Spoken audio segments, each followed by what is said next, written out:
আসসালামু আলাইকুম রহমতুল্লাহি ওবরাকাতু। আমাদের নতুন প্রজেক্টের কাজ চলমান।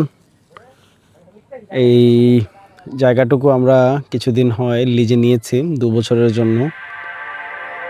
তো 2 বছরের জন্য আমরা 55,000 টাকা দিয়ে নিয়েছি খালি জায়গা। আবার 2 বছর পরে যেমন জায়গা তেমন বুঝিয়ে দেবো। 2 বছরের জন্য নিয়েছি। এখন প্রজেক্টের কাজ চলমান আছে। এখানে আমরা হাঁস, মুরগি, কবুতর, গরু, ছাগল একত্রিতভাবে তুলব সমন্বয়ভাবে। তো আপনারা দেখতে পাচ্ছেন কাজ চলমান আছে। এখন বাউন্ডারির কাজ প্লাস ঘর দেওয়ার কাজ চলছে। আমরা চেষ্টা করতেছি এই ঘর যত লো কস্টে করা যায়, যত কম প্রাইসে করা যায়, টাকা কম লাগিয়ে যত সুন্দর করে কাজটা করা যায় একদম সাস্টেনেবলভাবে আমরা সেই চেষ্টা করতেছি। তো এখানকে যারা কাজ করতেছে, এই প্রজেক্টে যারা কাজ করছে এবং প্রজেক্টে যে কর্ণধার আছে তাদের সাথে এখন কথাবার্তা বলবো। আপনাদেরকে জানাই যে সবাই তো খুব হেভি ভিআইপি করে কনক্রিটের বাউন্ডারি দিয়ে খুব সুন্দর করে উনি এরকম শুধু বাঁশের পালা এবং খোলামেলা কেন করতেছে এই বিষয়ে ওনার মুখ থেকে আমরা কিছু শুনি। চলো। আসসালামু আলাইকুম রহমতুল্লাহি বরকাত। ওয়ালাইকুম আসসালাম রহমতুল্লাহ বরকাত। তো ভাই, কি অবস্থা আপনার? ভালো আছেন? জি আলহামদুলিল্লাহ ভালো। আমি প্রত্যেকদিন এই যে সামনের রাস্তা দিয়ে যাতায়াত করি। জি। তো এই জায়গাটা অনেক দিন ধরে খালি ছিল। তো এখন ইদানিং দেখতেছি যে আপনি এখানে কাজ টাজ করতেছেন। আমি তো জানতাম যে আপনি বিদেশ থাকতেন। তো এখানে কি আসলে কি করবেন, আপনি কি করতে চাচ্ছেন? আমি আসলে বিদেশ ছিলাম, সম্ভবত 4 মাস আগে দেশে এসে পড়ি। সৌদি ছিলাম।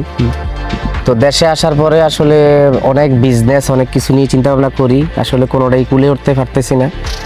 তো বিদেশ থেকে আসলে আমরা মনে করি যে দেশে যে একটা গরু ফার্ম করুম, একটা ছাগলের ফার্ম অথবা মুরগার খাসের এরকম পরিকল্পনা থাকে। আমরা আসলে যতজন বিদেশি আছি, মানে যতজন আমরা বিদেশে থাকি, আমরা কিন্তু মোটামুটি কমার বেশ সবাই জিনিসটা চিন্তা করি যে টাকা কামাইতেছি, দেশে যাবো, একটা খামার করুম, সব কিছু সফল, এরকম চিন্তা ভাবনা করি। তো আপনারও কি এরকম চিন্তা ভাবনা ছিল নাকি? আসলে আমার চিন্তা ভাবনা গতানুগতিকভাবে এরকম, কিন্তু একটু ডিফারেন্সটা হয়েছে এই কারণে যে আমরা অনেকজনে আসলে বিদেশ থাইকা মনে করি একটা বাজেট নেই, মাথায় একটা বাজেট ধারণা করি যে 5 লাখ বা যেই হোক একটা বাজেট নেয়। এটা বাজেটটা কি করবো, সে হাঁস না মুরগি না গরু না ছাগল। তো ওই বাজেটটা নিয়ে হয়তো জায়গা কারো থায় না, কেউ ভাড়া নেয়। তো ফার্ম অনেক সময় কি হয়, আমরা ফার্ম সাজাইতে যাই আসলে আমাদের মূল টাকা শেষ হয়ে যায়। মানে ফার্মের আমাদের মূল অর্থ শেষ। তখন কি করে, তখন যখন মূল ছাগল ফালক, গরু ফালক, যেটাই ফালে, যখন ওইটা ওড়াইতে যাইবে ফার্ম, তখন তার মূল চালানে ঘাটতি পারে, মূলধন প্রায় শেষ না। স্ট্রাকচার করে কি হয়, তখন ওড়ায়, মানে যেখানে 10 পিস তুলতো বা 50 পিস, এই জায়গায় কিছু কম তোলে। তখন ঘরে যায় আসলে তার ওই যে একটা আগের যে সে একটা স্পিড নিয়ে কাজ করার ইচ্ছা ছিল, ওই স্পিডটা থাকে না। আচ্ছা, তো আপনি তো দেখতেছি যে মানে খুব জরাজীর্ণ অবস্থা, কোনো রকম বাঁশের পালা দিতেছেন। অনেকের তো দেখি আপনি খুব ভালোভাবে করে, তো আপনি ওরকম ভাবে করতেছেন না কেন? আসলে ওই যে আমি বললাম আপনার যে কেউ আছে এরকম যে ফার্ম করার জন্য যে টাকা আসলে বাজেট করা দরকার আমাদের, এর থেকে অনেক বেশি খরচ করার কারণে আমরা যে সমস্যাটায় পড়ি। আমরা দেখেন এখানে শুধু বাঁশ, হালকা সিমেন্টের পালা আছে। সিমেন্টের পালা আমি গুটি কয়েক দেখতে পাচ্ছি মাঝখানে, আর সবই বাঁশের পালা। আসলে আমি এটারে দুতলা, মানে আমরা কি বলি যে 2 চালা 4 চালা এরকম করতাম না, আমি এটাকে 1 চালার মতো জিও শেড দিয়ে করুম। টিন দিবেন না? না, টিন দেবো না। কি বলেন? টিন না দিলে পানি ঢুকবে না নিচে? না, টিন দিলে আসলে পানি ঢুকার, এখানে পানি ঢুকতো না। আমি জিও শিটের সাথে ভালো তারপল যদি ইউজ করি, পানি ঢুকতো না। আর এখানে টিনের সমস্যা বেশি, কারণ এখন বাংলাদেশের তাপমাত্রা অনেক বাইরে গেছে, রোদ প্রচুর পড়ে। এই কারণে গরুর আসলে টিনের নিচে আপনি যেটাই ফালেন, গরু হাঁস হোক ছাগল যেটাই করেন, এগুলো কমফোর্টেবল না, মানে তারা স্বাচ্ছন্দ্য বোধ করে না।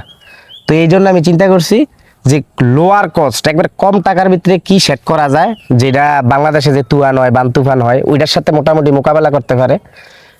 রাখা না রাখা আল্লাহর ইচ্ছা, মানে অন্তর্পক্ষে যাতে ওইটার সাথে মানে ওইটার সাথে টিকে যাতে আমি আমার বিজনেসটা চালু করতে পারি। আচ্ছা। এজন্য আমি বেশিরভাগ হইছে বাঁশ, হালকা কিছু সিমেন্টের পালা, উপরে কিছু মুলির বেড়া দিয়ে আমি এটারে জিও শেড দিয়ে করে ফেলু। ও, তো এখন আপনি কি এখানে কি পালার পরিকল্পনা আছে?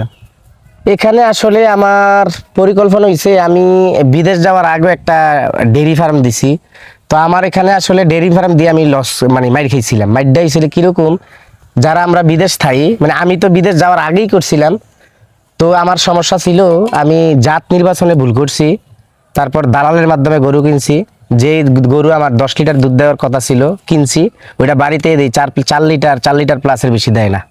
তো দেখা গেছে আমি আসলে একটা টার্গেট করছিলাম যে হয়তো 5টা গরু ফেললে যদি 10 লিটার করে হয় 50 লিটার, অথবা 2-1 লিটারের দিকে দিক হয়, ওই একটা মেজারমেন্ট করে আমি আসলে নামছিলাম। তো আসলে ওই ভাবা আর ক্যালকুলেটর মিলানো আর বাস্তবতা হচ্ছে অনেক তফাৎ। তো ওই অভিজ্ঞতা থেকে এখন আসলে আমি ডেইরি ফার্ম করবো না। ডেইরি ফার্মে লস, আসলে লস বলতে কেউ না কেউ তো করতেছে, কিন্তু ডেইরি ফার্মে আসলে হচ্ছে প্রচুর সমস্যা, আবার ম্যাস্টাডিজের সমস্যা, ওলান ফুলা এই হয়েছে, ক্যালসিয়াম মিস, বহুত সমস্যা। তো আমি চিন্তা করছি যে এখন আসলে আমি এটার সমন্বয় করবো। সমন্বয় কিরকম, কিছু আমি এখানে যে শেডটা করছি, এই শেডটার ভিতরে একটা পার্ট থাকবো 2 থেকে 3টা মোটা তাজার গরু, আর একটা পার্ট থাকবে আমার 4 থেকে 5টা ছাগল, একটা পার্ট থাকবে 100 থেকে 150 দেশি মুরগির বাচ্চা, একটা সেট থাকবে চীনা হাঁস, একটা সেট থাকবে রাজাহাঁস। এখানে চীনা হাঁস রাজাহাঁসের করার আমার এই অঞ্চলে আপনি জানেন যে আমরা দেশি হাঁস বেশি করি ডিমের জন্য।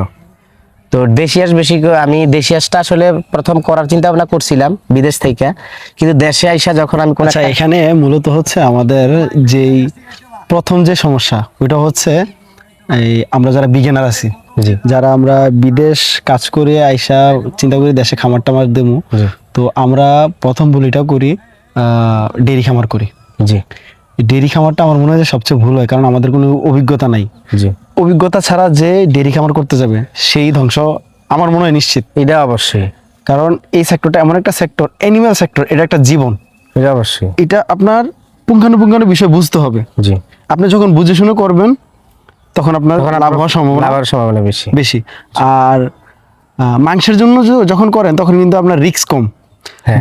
যদি আপনার এরকম হয় যে বাজার ভালো না, তাও কিন্তু আপনার লাভটা উঠে আসবে, জি। কিন্তু লস হবে না। জি আর ডেরিটা হচ্ছে এমন, আপনি যদি না বুঝা করেন, একটা গরুর ম্যাস্টাডিজ হলো 3 লাখ টাকার গরু 80,000 টাকা বিক্রি করতে হবে। জি। এখানে বিশাল একটা কি লসের এটা আমার সাথে হয়েছে। এই জন্য আসলে আমি পূর্বে ফেটি গরুর দুধের খামার করতে যাই, আসলে বিরাট লসের মুখে পড়ি।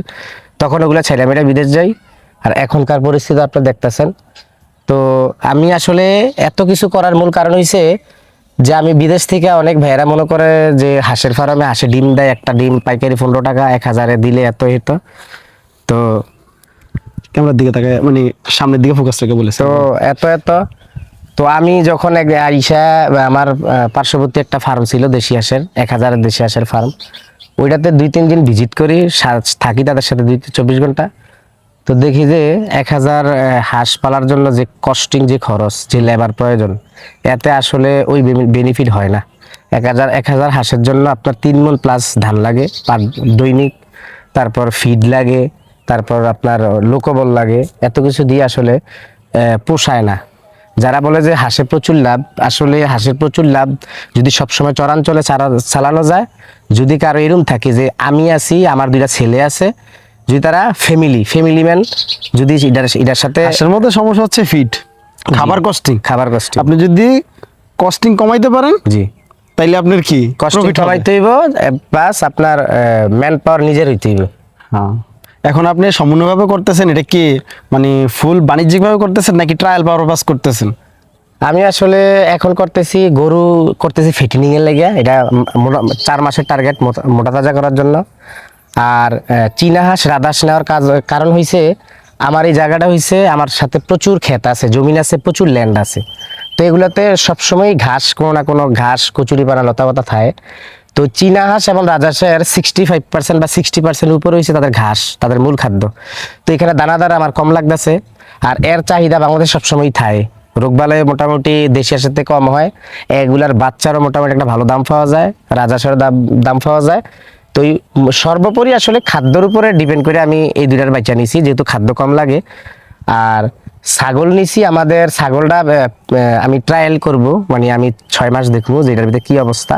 মোট কথা হইছে আমি এখন 4-5টা যে জিনিস নিয়ে কাজ করতেছি, আমার 1 বছরের টার্গেট, যদি 1 বছরের মধ্যে এই যে যেটা দিয়ে আমি প্রফিটেবল হবো, যেটা দিয়ে লাভ হইব, ওইটা আমি ফার্মে বড় আকারে করুন।